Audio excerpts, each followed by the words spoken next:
Yo, what's up, YouTube?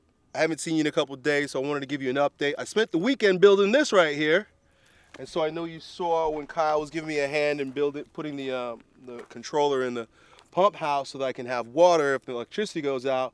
Well, in order for that to work, I've got to be able to absorb sun power. So I spent the weekend building this solar array at 1600 kilowatt. Is that right? Panels. And I'm kind of proud of my manual labor, right? Like I spent all my time using my body in the gym to lift iron, like for no reason, I guess, except just to build my body. But I was digging ditches today or yesterday, digging holes and mixing concrete. And you know what?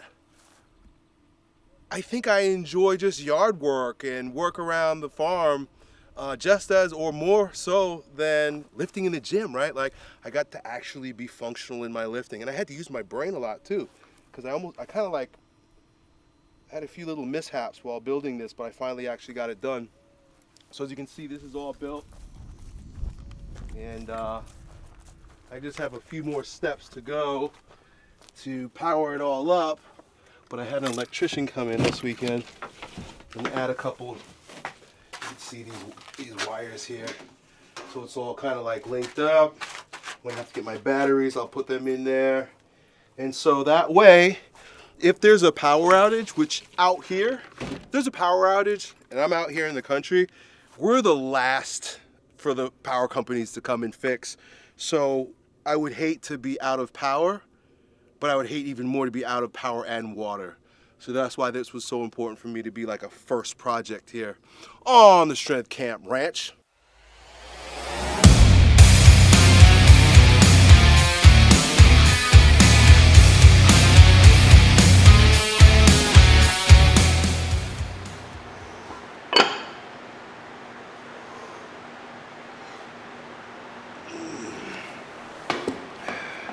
Yeah, so you're kind of picking up where I left off here. You see I'm doing some anterior tibialis workouts, nothing sexy, a lot of fun though. Kyle noticed when he rolled in that it looks like I dropped quite a bit of weight. I don't know how much I did this weekend, but I did OMAD all weekend, so I basically fasted yesterday I fasted like, maybe like 23 hours, right before I went to bed, because I was out working all weekend. So I have to be transparent here and let you know that I just need to lose weight. I bulked up and gained a bunch of weight to do a strongman show that was supposed to happen in August, and then I was going to go back to normal.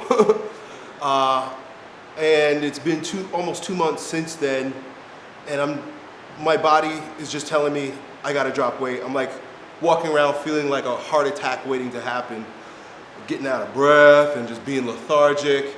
And it's not conducive to my lifestyle. So it was like a fun experiment for me to gain all that weight and to prepare for a strongman show. But I have to go back to my like real self, right? And I can't walk around swollen and bloated and huffing and puffing for any longer. I just can't do it any longer. I will die if I do. I think my body's telling me, Elliot, you're gonna die. Don't do it. Stop doing it. Yeah, really. I do not feel healthy that way. But like I'm an extremist, so I have to do extreme things, and but for short periods of time, right? Like I can't be extreme over an extended period of time. That's the whole thing about being extreme. It's like an explosion and then it's done. So I'm done. My explosion's done. I'm still gonna do the strongman show coming up in 2 weeks. My buddies Donnie, Kieran, Holden in Clearwater. I'm gonna do the best that I can. But I'm done destroying my body, beating myself up. So you're gonna catch me here now doing more like rehab type workouts, ATG workouts all the way, and leaning up again. I gotta fast. Fasting is medicine for my mind. It's medicine for my body. It's medicine for my soul. It's a fasting focused lifestyle, as my boy Cole Robinson likes to say. So you're gonna get a new version of Elliot here coming up here pretty soon. But hey, if you've been sticking around long enough, what do you expect? Nothing but change from this guy, right? If anybody's ever expected me to stay the same, you're in for a wild ride. I've been like 9 different people since y'all been watching me on YouTube, because that's my nature. I don't stay the same. I change goals, I change my body size like people change their underwear. So I'm probably gonna get down to probably about 210, 215. It'll be seamless, it'll be easy. Why?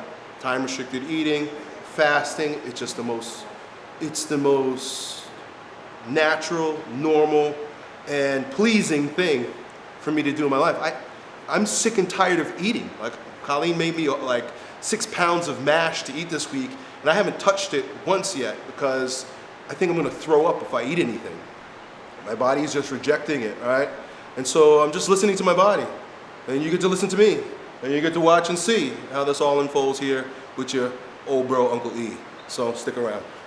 I told you, I can't eat. I was like, I have no appetite. I have zero appetite.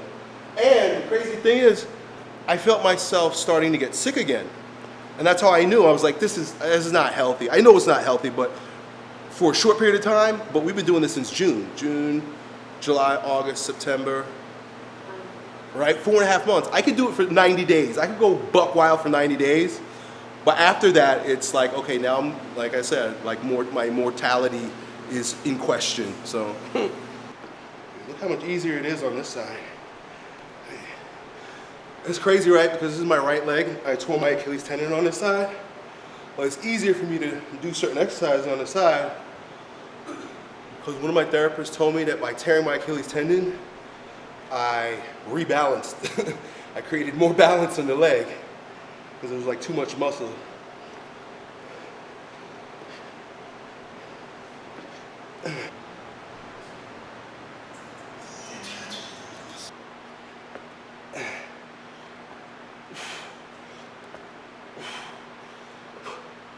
All right, we got a question from 50 Bags of Hate. Yo, Elliot, what are your tips for a fuller chest?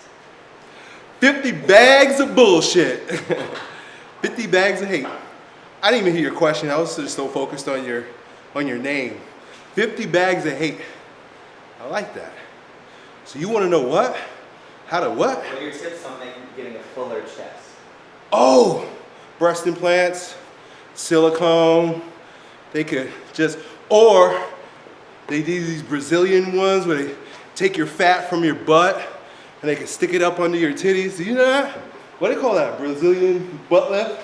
Titty lift? Right? So you could do that. When you get pregnant, your mammary glands swell, fill up with milk. You know, there's all kinds of natural ways to increase your breasts, your breast size. But you're talking about pecs, right? So I'm just messing with you. Just like you would build any other muscle, right? What are some of the things that help the muscle grow? Time under tension, that might be like the number one things, right? That means putting pressure on the muscle and keeping pressure on the muscle until it starts to fail, right? You could do that with high repetitions. You could do that with slow movements. You could do isometrics. You could do it all kinds of different things, right? If you're asking me what the best exercises are for chesticles, big old man boobies, well, dips are really good. Bench presses, variations of bench press are good, even though they work a lot of tricep and anterior deltoids. Fly variations, right? I did one video where I was doing like these chest presses. So that's how you build up your bird chest there, bro. And some people just have bad genetics when it comes to their chest, right? Me, I have great genetics for my quads and my glutes. Chest has never been like a gift, right? So, but then again, I've never really tried to build a huge chest, so. But those are basics. Those are basics, dude. Just do the basics. Do the basics. Do the basics.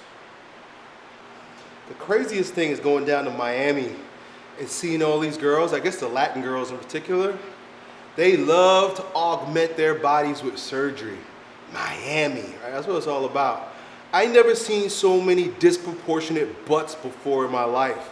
Like your whole body says thin, flat butt, but all of a sudden you got a bubble behind you. It looks deformed in my opinion, right? Like, I don't know who finds that attractive, but obviously somebody does. I'm the weirdo, I get it. But I think proportion and symmetry is more attractive than cartoonish looking giant body parts. Right? Skinny, little, thin bone chick and a butt that looks like a heifer rump. What's going on? I would say there's something wrong with you. I would look at that person, or if I just didn't know better, actually I didn't know better. First time I went down to Miami, I was with my buddies who, you know, they're a little bit more savvy than me. And I was like confused. I was like, what is wrong with that girl's butt? And they explained to me what they do. Butt implants. Amazing. I heard somebody say this the other day, and I believe it. It makes sense. He said that TRT for men is like Botox for women, right? And I get it, right? Because where are men and women valued? Women are valued by their looks. That's just the way it is, like it or not, right?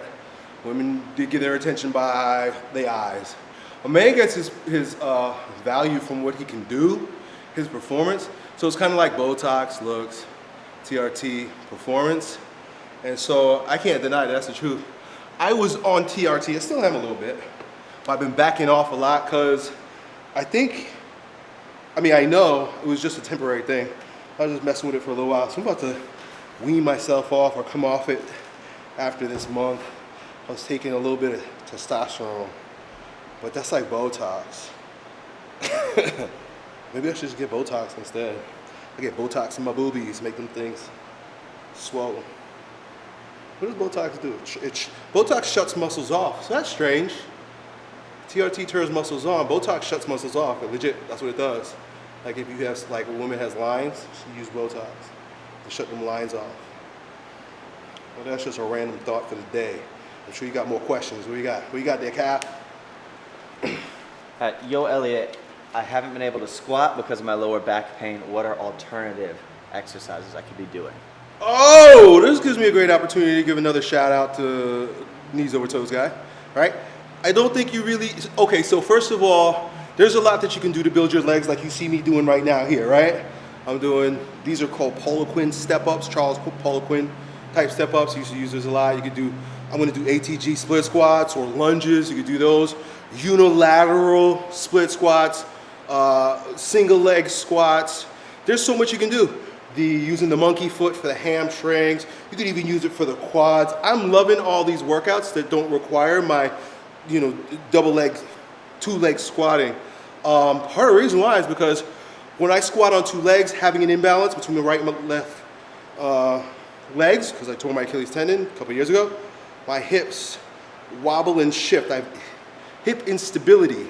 And so I really need to work on isolating it, which is what I'm doing now. That's why I've been backing off everything. I'm like, fuck.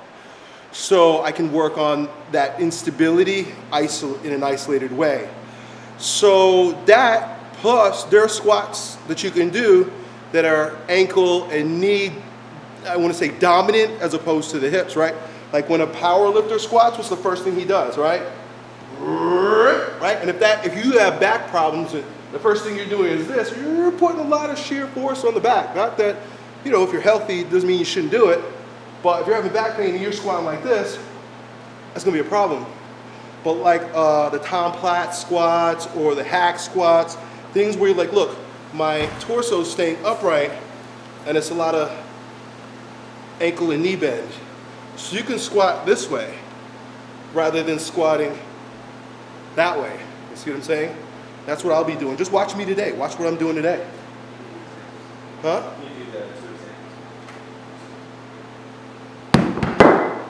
So, like that, up, body's upright, heels are up, boom, right? These kinds of squats.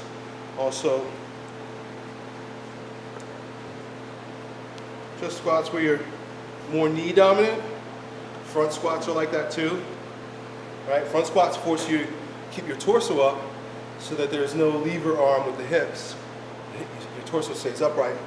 So there's a whole lot you can do without back squats. Back squats, I love them. I like them, maybe just out of a traditional reason, because it's always been considered the king of all exercises, but there's other things you can do. What happens when kings are no longer viable? Well, then we have the global elite. instead, right? So you got to do your global elite exercises. Who needs kings? We have Klaus Schwab and Bill Gates, right? So do your Bill Gates. Do your Bill Gates. Do your Bill Gates workout. Bill Gates. You know Bill Gates? Bill Gates and the Chinese Communist Party are the two largest land owners in America. Did I say that the other day? I thought it would be good to say it again. Think about that. Think about that in light of CV and the gene therapy shot. Think about that. Think about that. Why would that be?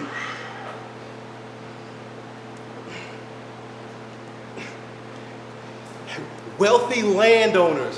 When the kings, was it the Magna Carta in England? When like the kings started to secede power, or their power was taken away and it started to be distributed to the wealthy landowners. It's no different now. There's nothing new under the sun, right? Who owns the resources?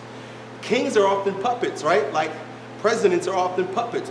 Oh, for sure, Biden is a puppet. Right? For who? I don't know. Who might he be compromised by? Look at who had his laptop, right?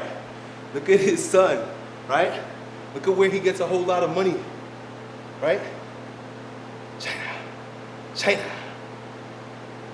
How do we get on China? Nothing against Chinese people though. I think Chinese people are great. Just like I think people who internationally have a beef with America, y'all definitely don't hate American people because the whole world just copies America. Whatever styles we have, whatever. Like you ever watch like comedies or movies in Europe, England, the English Hollywood is horrible. Well, so is ours. Ours is more demonic. I guess the more demons you got on it, the more delicious it is, right?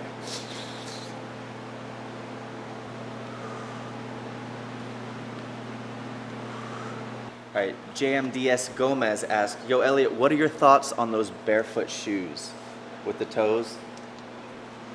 So, I'm wearing barefoot shoes right now.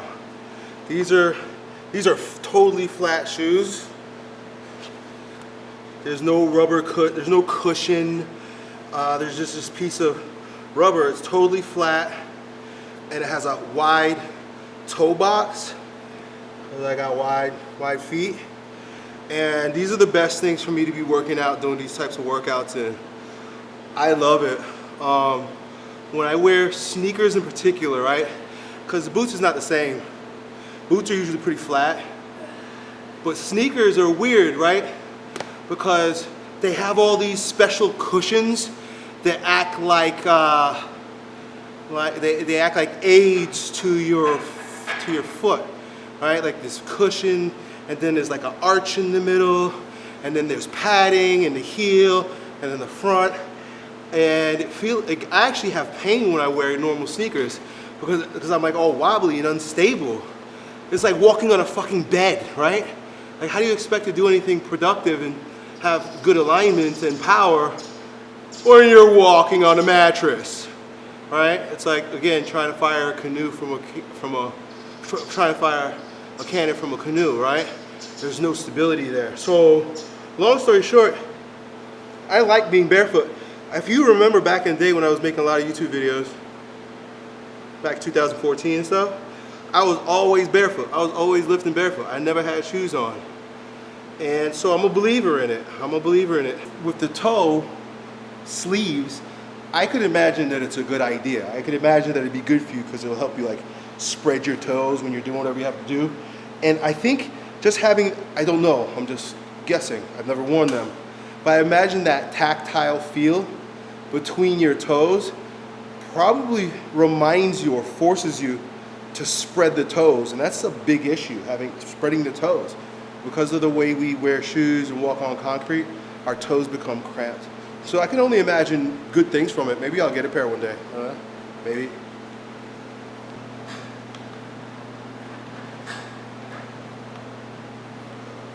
I wonder if between now, it's only like another 2 weeks, 2-3 weeks between now and the show.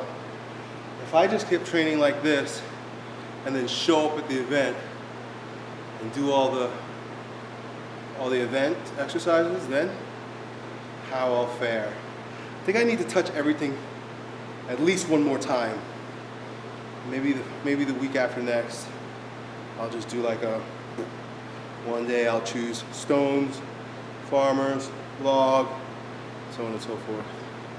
We'll see. I'm not making a big deal out of it. I want to do the best that I can, but I don't want to die. It's not, let me rephrase that. It's not that I don't want to die, because we're all going to die, right? I don't know if I'm afraid to die. I just don't want to commit suicide. Let me put it that way. That's basically what I'll be doing. If I just keep doing what I'm doing, God will be like, why'd you kill yourself, bro? Well, I didn't pull the trigger. He's like, yes, you did. Every time you lift that weight when I told you just to rest. Every time you ate more food when I told you to fast. He's going to hold me accountable. He's been, look down there at your kids. Poor kids, they don't have no dad because of your big ego. So that's what I mean, kill myself, right? Or die, right? I hate to die that way. For something dumb.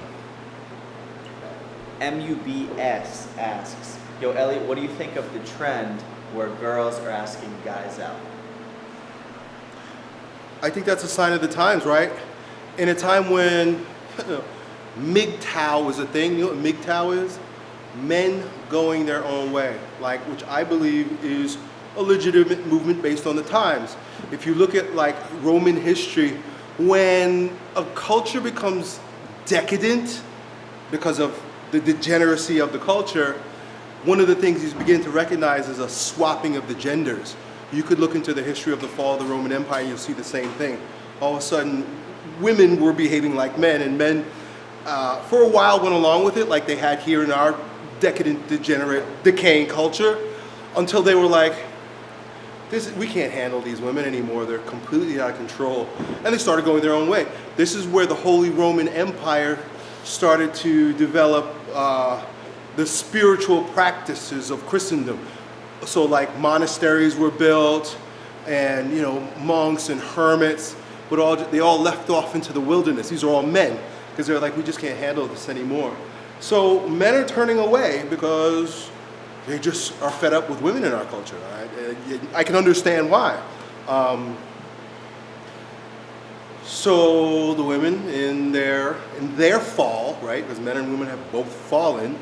In their fall, picking up the place that men have left off, are now asking men to marry because men don't want to marry y'all, right? You might ask yourself, why? Why is no man proposing to me, right? Maybe because you're not worthy wife material. So I don't have an opinion about it, but I think we need to look at the context of why that's happening, right? So and here's the other thing too. If you're a man and a woman's proposing to you, you've lost the frame immediately. How do you go into a relationship where the woman led you in that way, right? Like, so I don't think that's a marriage that's going to do well, in my opinion, right? Of course I could be wrong, and it's not all, but most. But it's just a sign of the times, right? So I'm not saying good or bad, but it is evidence that the culture is rotting. Just consider, you don't even have to be about men and women. If you look at the polarities of sexual energy, feminine energy is receptive, masculine energy is aggressive. That's just what it is. That's why when you look at like a battery, there's a plus and there's a minus. There's the aggressive and then there's a receptive. So knowing that that's the essence from which we proceed, when we've got a swap, we end up having men who are like, do you ever see those memes where the guy, he's like on his girlfriend's lap and hugging her like this and kissing, and they say that, guys who kiss their girlfriends like this wear tampons, stuff like that.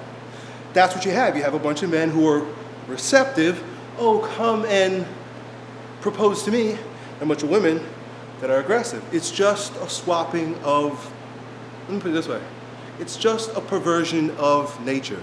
It's a corruption of our natural nature, and it's a sign of it, right? There's nothing sexy about it, or you call it trendy, but like not all trends are good. That's a bad trend. Now I'm judging. And it must be sad for women too. Like really, it must be sad for women to be, you know, in their late 20s and 30s.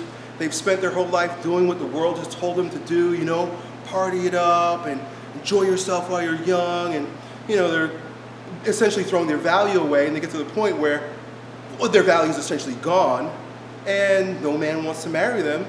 So they're kind of stuck. They have that epiphany where they're like, I'm going to spend the rest of my life alone. You know, the biological clock ticks, right?